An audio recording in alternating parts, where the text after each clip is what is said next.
On this episode of Ctrl+Alt Manufacturing, we are cutting through the hype around automation to focus on what's actually happening on the plant floor. Today, we're joined by good friend Mark Hoske, Editor-in-Chief of Control Engineering, to unpack the 2026 State of Automation report. We're going to find out where manufacturers are investing, what's delivering real ROI, and how engineers are thinking about emerging technologies and workforce challenges in a constantly shifting business environment. If you're specifying, implementing, or justifying automation, this episode is for you. Welcome to Ctrl+Alt Manufacturing.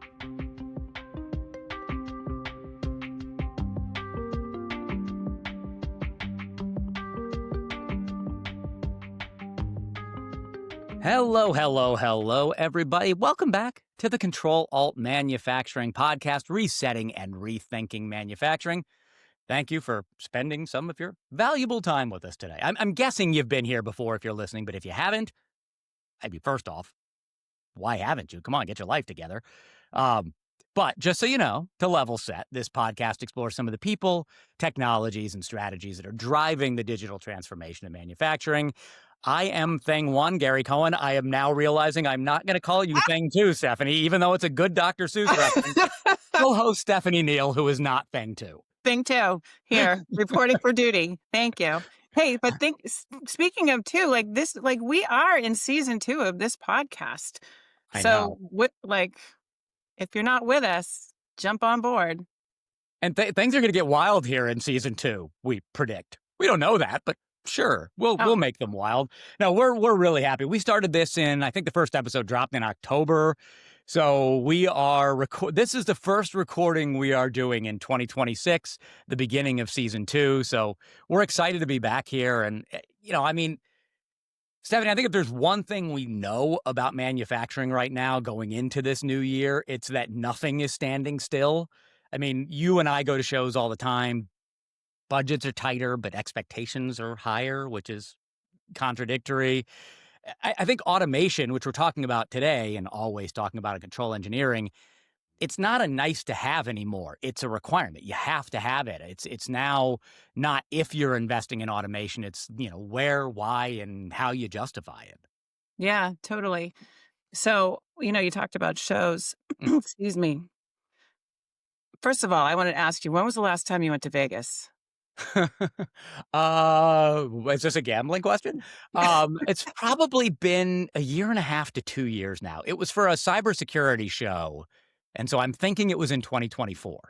All right. So did they have the Vegas Loop going then? Have you been on that? I have not. It's like these Teslas that are in these underground tunnels. And Yeah. Yeah. I've heard of it. It was not.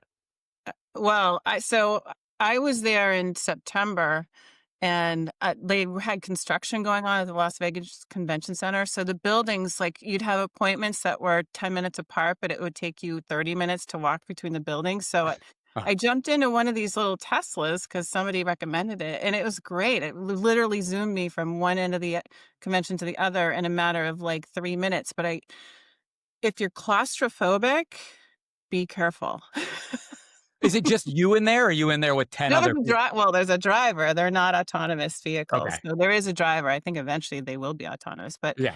But you go into this tunnel and it's kind of lit up with these funky colors. And so you're like, oh, nice. This is fun. And then you get into the bowels of it and you're like, oh, wait a minute. Wait, how long is this ride? Yeah. Anyway, I bring that up because CES 2026 in Vegas, right? Starts off the year with this show. I have always just sort of ignored this show because I'm like, I report on automation and manufacturing technology. And in my mind, this is like a consumer electronics show. We're going to see the new gadgets. Yeah, my dad was in sales in consumer electronics. So when I was a kid, he went to CES every year. And I always thought of it as video games and gadgets. Yeah, fun show. Right. Huge show. Everybody goes because there's so many cool things there. But again, I thought of it as the gadget show. Well, this year, Boston Dynamics is showing off Atlas, their humanoid, for the first time in public, and they're partnering with Hyundai, and they're talking about all these human-centered AI robotics, and there's keynotes from Siemens and Caterpillar. I'm like, what's going on with this show? And what does this mean to, like, just us in general? Because it just feels like all of the technologies and everything that we've been doing in manufacturing, which has been fairly, we felt like, oh, we own this. Like, this is our stuff.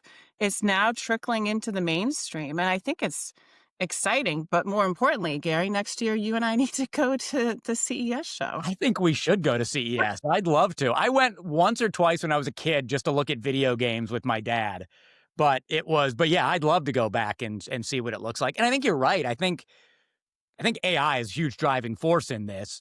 But the event in the last few years has kind of transformed from this showcase of smart devices and gadgets and video games and fun stuff. Not that automation isn't fun, but into, it's all now connected, intelligent, autonomous systems. And I think it's crossing industries more than it used to. So, if you go now, it's advanced robotics and industrial transformation and mobility, autonomous mobility and things like that, that I don't think were really there as of a few years ago. So, I agree. I think this is a show that if you'd said 5 years ago, we should cover CES, I would have said, that sounds like fun. I don't know why we're going, but it absolutely falls right into our sweet spot now.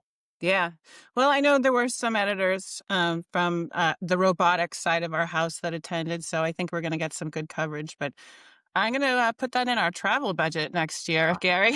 I think you should. Let's look at 2027. Yeah. Yeah. No, it's a great idea. And yeah, I think it would be a really interesting show for us. And, we'd come back with a ton of content, a ton of videos and all kinds of I was reading, because I wasn't there, but I was reading that the keynote from the CEO of Siemens was talking about factories will operate autonomously, producing only what is needed when is needed. Medicine will be tailored to individual biology with life-saving therapies.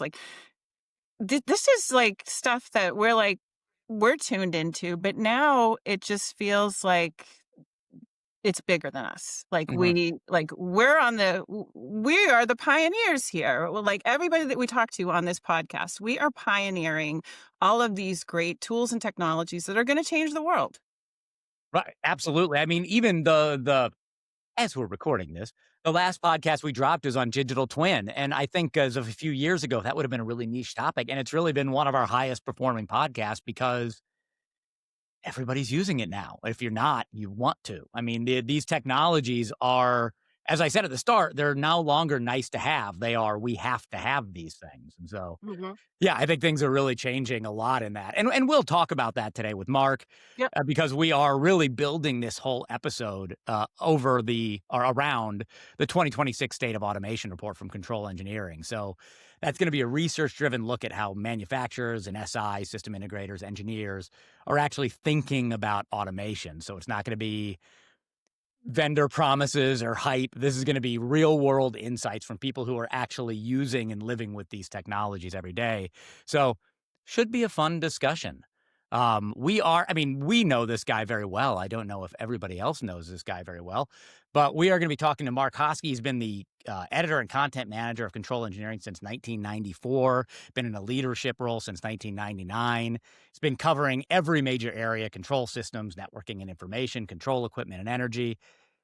The guy knows this stuff. So excited to have him on here. And without any further hullabaloo, which is not a word I use very often, Mark, come on in. Hey, Mark. And I want you to use the word hullabaloo in your hullabaloo. Use that in a sentence during our conversation. Yes, thank you. Thanks for having me on. I'm so pleased to join the Ctrl+Alt+Manufacturing podcast list of experts by talking about our community's insights on state of automation. Research is very important to us, and I'm happy to discuss and share what we've done about the state of manufacturing.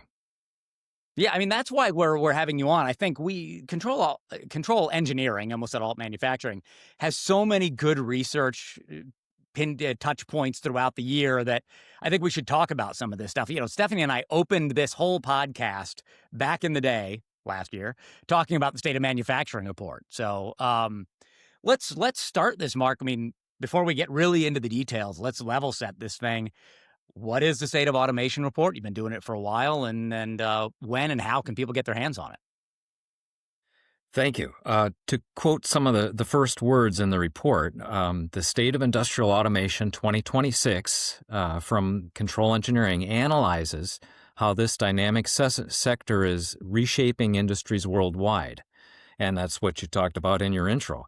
It expands on the 2025 report, and the 2026 report offers survey results, data analysis, and actionable insights for manufacturers, technology vendors, system integrators, and policymakers who are striving to thrive in this era of rapid technological changes. This is actually, I think, the second year you've done this report, if I'm correct. And so I'm sure you learned quite a bit from the first one. How does this new report, the 2026 edition, build on what you learned last year? What's different? Yes, well, while analytics and recommendations are useful in both reports, in the 2026 edition, it was great to be able to identify some of the year-over-year trends. So, Mark, one thing that control engineering always does well is being transparent about research quality, methodology, margin of error, who actually responded. Is that kind of detail included in this report too? Yes, yeah, and I want to thank Amanda Pelliccioni, marketing research manager for Control Engineering. She collected and helped analyze the data. She always includes that kind of information for every Control Engineering research report. It's critical, and it's often overlooked by some people doing research. For this 2026 State of Automation report, in the November and December email survey of Control Engineering subscribers, the report went out in an email survey. These are really people who buy and specify automation. The 147 total responses were received, 113 complete, answering all the questions, and that created a margin of error of plus or minus 8.1%. Now, from a practical standpoint, paying attention to margin of error in research, that just means being honest about the findings and not making a big deal about differentiating responses that fall within that margin of error. Yeah. Knowing those providing answers to the survey questions is also important. Respondents to the survey, much like the Control Engineering subscriber base, included 54% end-user engineers and system integrators, and 72% were from locations fewer than 250 people. So that kind of gives you an idea of who we're talking about here. And while ChatGPT helped shape the original report in 2025, we checked every AI suggestion and data point against the original data. Stephanie, you were part of that. In 2026, we used the Control Engineering team without AI because we felt like we had the shape that we wanted for the report, and then continued on with the research. Yep. All humans behind this report. So, we talk a little bit about kind of the mechanics of putting it together and the analytics and the demographics. But when you step back and look at the data, Mark, is there anything that stood out to you as some of the key takeaways? Yeah, I think everyone will find something they can use in the report, perhaps different even from my perceptions. So I'd encourage that they read and consider the full report rather than the news story about it or this podcast. But I like looking at automation investment. Hold on, Mark. Hold on. Let's don't tell people not to listen to the podcast. I'm going to stop you right Yeah. there. No, in addition to. All right, that's better. Yeah, You may there we go. proceed. So I've always liked automation investment justification. So, people have real lives and budgets, and they have to justify the projects that they're using and the technologies that respondents are interested in. So the top two ways that respondents assess return on investment in automation technologies in this report were operational efficiency improvements at 61% and reduced downtime or maintenance costs at 47%. And that actually, and I teased this up a little bit in the intro, talking about ROI. I mean, we all know that with new technology, you've got to get buy-in throughout the company, but definitely from the C-suite. From the respondent's perspective in this, what types of automation are delivering the biggest returns right now? Yes, well, we have our buy specify categories, and all of those are important. But the types of automation seen as producing the highest return on investment in survey respondents operations were 41% for advanced process controls and control system optimization. And that's not surprising because that's our bread and butter. And then next, in a three-way statistical tie, was 26% for operations visibility, such as dashboards, multi-level HMI, SCADA systems, that sort of thing, 25% for motion control and robotic systems, and 24% for advanced quality control systems. There were 5 other automation technologies listed in that question, and those were for safety for process or machine systems, design analytics or product lifecycle management systems, predictive analytics for maintenance, batch scheduling, manufacturing execution systems, or enterprise resource planning systems, and then IoT and edge computing platforms. And all of those connect into automation. Those 5 other ones, they ranged on the top side from 17% for the safety down to 8% for the IoT and edge computing platforms. But one thing about control engineering subscribers is that they, from 3 to 5 of the product categories that people buy and specify, they're actively involved in. So it's not surprising to have the breadth in this answer. Yeah. And that safety aspect, when you said that, I mean, obviously I've seen the report, but that's something that always sort of, I listen to, because when you talk to people about automation, that's one of the things that they'll talk about. Factory floors, they're dangerous and dirty, and, putting automation into places where you can, make people's lives easier, make people's jobs safer, that's a really big part of it. Right, to keep it from being dangerous and dirty. That's what Right. automation is for. Exactly. We talked about some of the results here. Obviously, we'll get into more. I'm curious if the results gave you a sense of the why. Why are companies investing right now? What's driving some of these automation decisions? Yeah, well, the primary drivers for investments in automation technologies, that's something that's important in the report. 70% said cost reduction and operational efficiency is important. That was by far the largest category. 48% said enhancing product quality and consistency, 46% increasing workforce productivity, and 40% improving safety. Those implementing and using automation can achieve automation upgrade benefits by overcoming top barriers. And identified barriers are high implementation costs, integration challenges, workforce skills, and cybersecurity concerns, among others. And, it's not just new investments in automation that's helping. For more than 1/5 of the survey respondents, automation upgrades accounted for 21% or more of annual capital expenditures. So it's a spread between new automation and upgrades, which is good. I mean, that's important to take care of existing investments as well. So, well, Mark, you've been covering this industry for a really long time, and given those results, did any of this genuinely surprise you? I do think the year-over-year findings are particularly interesting. I think engineers appreciate seeing changes and what didn't change, along with the related analysis and recommendations. Can you give us like some specific examples or Oh, sure. of Yeah. So in 2026, for instance, we saw a 9 percentage point shift from moderate to conservative adoption of leading edge automation technologies. Now, I understand that the 2026 business environment has additional risks. However, respondents also suggested that many perceived risks fueling that lag in investment often can be addressed with appropriate applications of those same cutting-edge automation technologies. Some irony there, right?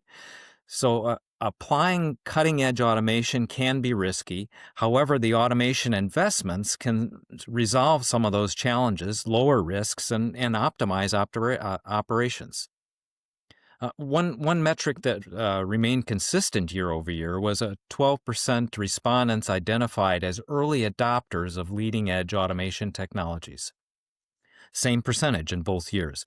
I'm grateful for many of those people share their success stories in the control engineering community, because that's important to what we are and who we cover and how we approach the application and implementation of automation. You talked about workforce challenges earlier, skills challenges or shortages.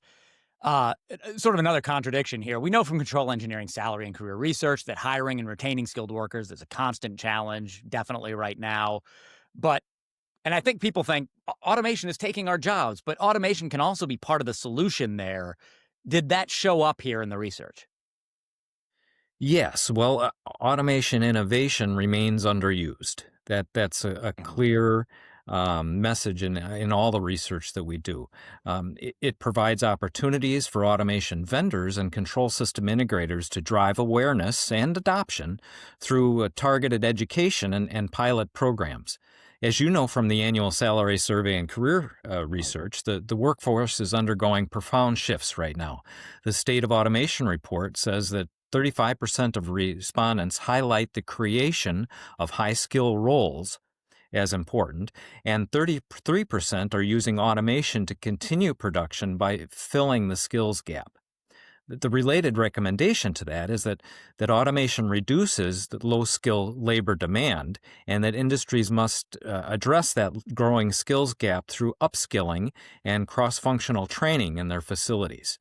Now, here again, the control engineering community helps with that because that's a lot of what we write about, cover, do videos on, webcasts. That's what we do. Absolutely. Because I'm a control engineering reader, you also wrote in your January, February Think Again column, you wrote it based on this report. I remember maybe 10 minutes ago, you were really laudatory about the podcast and said everybody should listen to the podcast. That I remember. But you also said that people shouldn't just read your column. How is the column different from the report itself? Well, it's much shorter, of course, and it includes some information and reflections not covered in the report, just like the podcast includes information not in either location. But the point of my Think Again column has always been to get our community to reconsider automation or automation topics in a different way. Good research does much the same, covering a similar topic and a different question to bolster the validity of the results. In this Think Again column, I jump into an answer that drives some of the analysis in the full report, but the answer isn't fully covered in the report. It's the survey question, what emergent technologies are most critical to your organization's future success? So by a large margin, those technologies are advanced process controls, control system optimization. That includes no or low code programming at 52%, followed by tools for digitalization, efficiency, and regulatory compliance at 33%.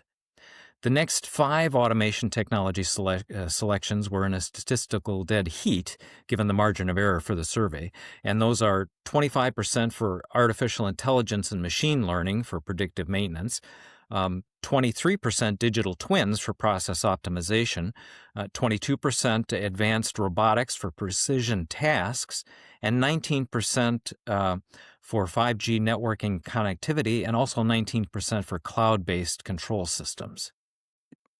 These are all great, all good statistics. Great for us to take a little look into the report, but we don't want to give it all away, right, Mark? We want people to read this report.